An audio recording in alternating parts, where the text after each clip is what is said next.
Today, we're going to add a paper turning transition to your video. This transition gives the effect of a page flipping over, making for a unique and creative way to move from one clip to the next. Let's dive in. First, add at least 2 clips to your timeline. Next, tap on the white square icon between the clips to open the transition menu. Once you're in the menu, scroll to the fold section. The first transition in this section will give you the paper turning transition, which creates that cool flipping page effect.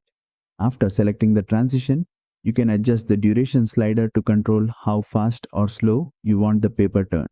A shorter duration makes it quick and snappy, while a longer duration gives a more dramatic flip.